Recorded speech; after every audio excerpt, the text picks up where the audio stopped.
Returning to the earth, how nature restores your sleep. Long before we had clocks, bedrooms, or bedside lamps, we slept under stars. Our bodies rose with the sun and fell into rest as darkness settled. That rhythm, that dance with the natural world, still lives in us even if our walls and schedules try to bury it. Reconnecting with nature isn't just poetic. It's biological, restores balance. And for older adults who may spend more time indoors, that reconnection can be the missing key to restful sleep.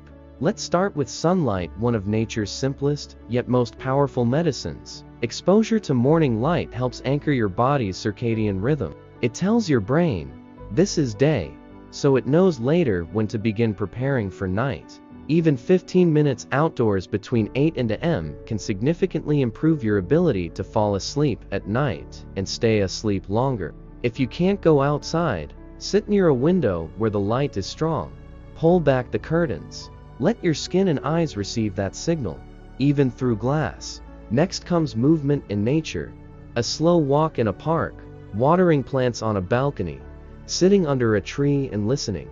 These small moments ground the nervous system. They calm the breath, lower blood pressure, and ease mental tension, all of which help the body slip more easily into rest when night comes. Nature works in patterns, tides, moon phases, seasons, and so does your body. Reacquainting yourself with those rhythms helps your system relearn what it already knows, when to rise and when to release. Even gardening, one of the most common hobbies among older adults, has profound effects. The contact with soil, the care of something living, the reward of growth. These feed your spirit and settle your nerves. And that peaceful satisfaction at day's end becomes the soil where sleep can grow.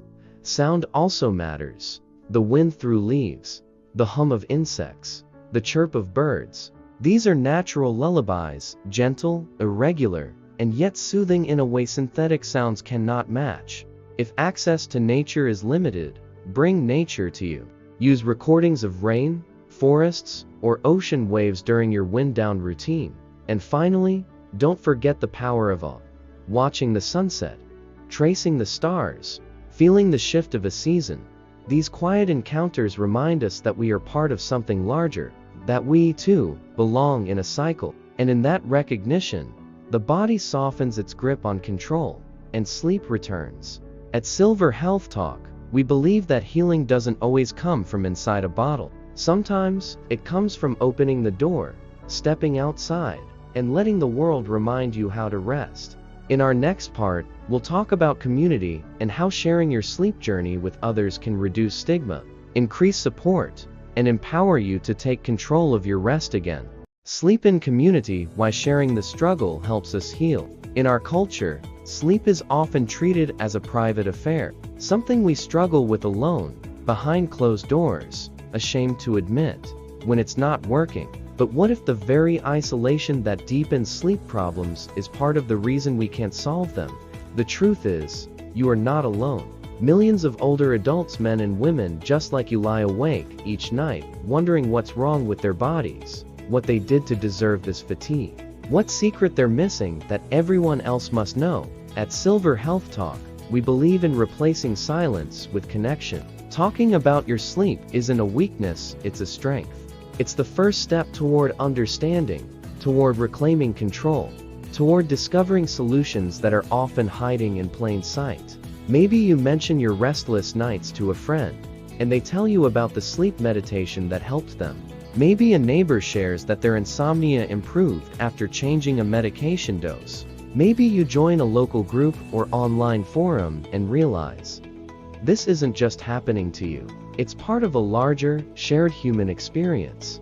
And when you share, you invite others to share too. Together, you form a kind of soft support net, a space where rest becomes something we seek as a community, not just as individuals. Even in relationships, sleep struggles can feel lonely. Maybe your partner doesn't understand why you wake so often.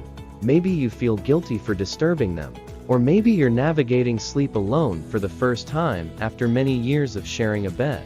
All of that carries emotional weight that gets heavier in the silence. Talk about it, not to complain, but to understand. To say out loud, "This is what I'm going through." The very act of speaking opens the door to peace. Support groups for older adults, whether in person or online, often offer sessions on sleep and health. Religious or spiritual communities may provide counseling or peer discussions. Even your local pharmacy or clinic might host wellness talks. These small moments of belonging can ease more than your mind. They can quiet your nervous system too. And in families, don't be afraid to speak with children or grandchildren about how your sleep has changed. Ask for flexibility in visits or calls.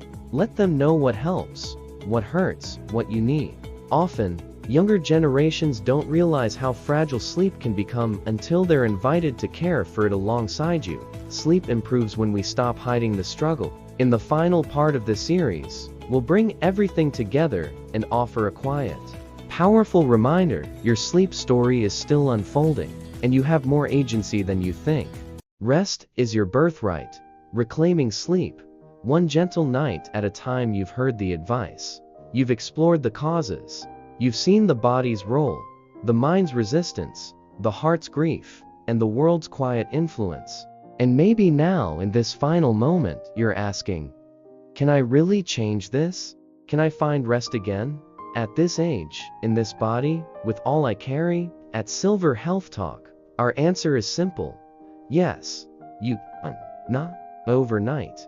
Not all at once, but gently, consistently, compassionately. Because sleep is not a luxury, it's not a reward, it's not a youth-only privilege. It is a birthright, something your body was designed to do, even if it's forgotten how. What matters now is not perfection, it's direction. Are you moving toward rest? Are you choosing moments of peace instead of frustration? Are you trusting that even a few good nights are better than none? That you deserve care, not just medical care, but the quiet, everyday care of a human being tending to their own rhythm. You are not defined by one bad night, or 10, or 100. You are defined by how you keep returning to stillness, to breath, to softness. By how you build a life that honors your sleep, even when it falters. Remember, you can reclaim your nights by adjusting how you move through your days. You can ease your nervous system by releasing control and embracing ritual. You can soften the grip of loneliness by inviting others into your story. You can ask for help and expect to be met with empathy, not judgment. Most of all, you can remember this: your body is always listening, even now, and it wants to rest. It wants to heal, not in defiance of your age, but in celebration of it. Because every year you've lived has taught it something about resilience, about surrender, about starting again. So tonight, no matter how tired you feel, or how awake, place your hand gently over your heart. Feel its rhythm, its persistence, its desire to keep going, and say to yourself, not with effort, but with ease, I am allowed to rest. I am learning to rest. I will rest. Thank you for walking this path with us. Your presence matters, your story matters, and your sleep, at last, matters too. From all of us here at Silver Health Talk, may your nights be calm, your breath be steady, and your rest be deep.